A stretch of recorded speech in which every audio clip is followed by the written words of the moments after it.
F'intervista l-ħadd filgħodu fuq One il-Prim Ministru Robert Abela tkellem dwar ta' sfidi fosthom brabta ma' traffiku fejn mhux biss appella għal aktar responsabilità fit-toroq, iżda wkoll qal li se jkun hemm aktar infurzar u sinerġija bejn l-entitajiet u l-uffiċjali. Brabta ma' sewqien negliġenti jew taħt l-influwenza tax-xorb jew id-droga fost oħrajn, il-Prim Ministru qal li għandu jkun hemm reviżjoni fil-liġi tal-pieni kif ukoll aktar infurzar.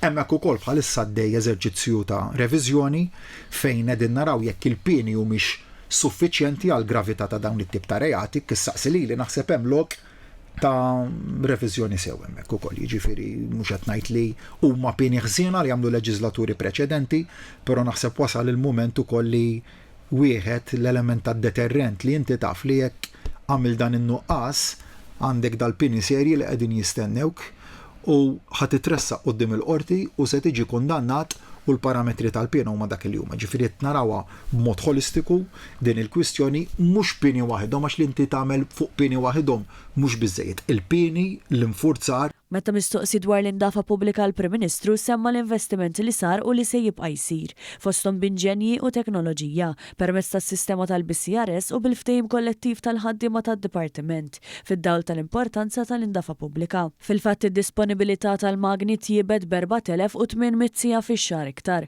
u fid-dawl tal-fatt li l-proġett pilota tal-anzjani f'20 lokalità qed jaħdem b'250 anzjan fil-ġimgħa li qed jinqdew b'dan is-servizz, dan huwa mistenni li jitlaq għal 30 lokalità. Fil-waqt li fil-bidu tas-sena s-servizz se jiġi estis għal Malta u Għawdex kollha. Brabta mal-Labour Migration Policy huwa saħaq li n-neċessità tal-ħaddiema barranin hija realtà. Iżda qed u se jibqa' jkun hemm kontrolli skont il-ħtieġa. Semma fosthom id-distribuzzjoni tal-elettriku fejn għadu qed isir investiment multimiljonarju.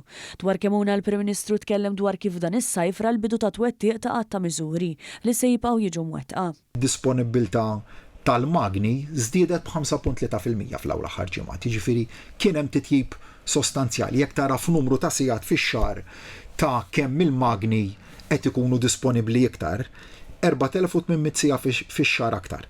Għalissa f'20 lokalità fejn ikun hemm l-kollezzjonar tal-kontenituri minn ġewwa residenzi minn qudiem il-bib ta' residenza ta' dak l-anzjani qed jaħdem tajjeb ħafna, ġifieri jinqdew madwar 250 anzjan fil-ġimgħa li u dejjem naturalment qiegħda tikber. Issa din naraw li minn 20 jitla għal 30 lokalità fl-immedjat u mbagħad fil-bidu tas-sena d-dieħla tas-servizz qed naraw li nestendu ħal Għawdex u Malta kollha. Dr. Abela qal ukoll kif quddiem il-gwerer u l-konflitti fil-fora internazzjonali pajjiżna dejjem kien konsistenti u mbotta soluzzjonijiet minkejja ċ-ċokon tiegħu b'messaġġ favur il-paċi u l-waqfien mill-ġlied permanenti. Hawn Dr. Abela ta' eżempju ċar meta tkellem dwar kif pajjiżna mhux biss se jirrikonoxxi lil Palestina bħala stat, iżda wkoll ta' kura tal-ogħla kwalità lil ħafna vittmi ta' dawn il-gwerer. Fosthom Ibrahim, tifel Palestinjan li reġa' għamel l-ewwel passi tiegħu f'pajjiżna.